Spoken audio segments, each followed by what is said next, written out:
ઇન્દોરના પ્રખ્યાત રાજા રઘુવંશી હત્યા કેસમાં એક નવો ખુલાસો થયો છે, જેણે આ સનસનાટીભર્યા કેસને વધુ રહસ્યમય બનાવ્યો છે.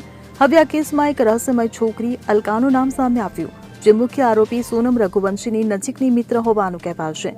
રાજાના પરિવારે અલકાની ભૂમિકા પર ગંભીર પ્રશ્નો ઉભા કર્યા છે અને શંકા વ્યક્ત કરી છે કે તે આ હત્યાના કાવતરામાં સામેલ હોઈ શકે છે. મળતી માહિતી મુજબ ઇન્દોરના ટ્રાન્સપોર્ટ બિઝનેસમેન રાજા રઘુવંશીની હત્યાના કેસમાં એક જ્યોતિષીએ ખૂબ જ ચોંકાવનારો દાવો કર્યો છે.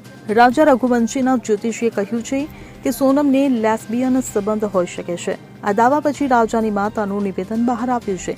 રાજાની માતા કહે છે કે જ્યોતિષીએ અત્યાર સુધી જે કંઈ કહ્યું છે તે સાચું છે, તેથી અમને જ્યોતિષ પર વિશ્વાસ છે. રાજાની માતાએ શંકા વ્યક્ત કરી છે કે હત્યાના રહસ્યમાં છોકરીઓની ભૂમિકા હોઈ શકે છે.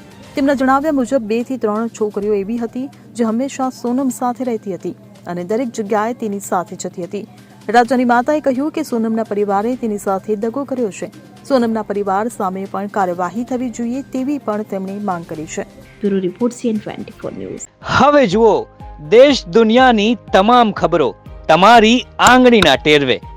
ઉઠાવો મોબાઈલ અને Google Play Store પરથી ડાઉનલોડ કરો અમારી CN24 ન્યૂઝ મોબાઈલ એપ.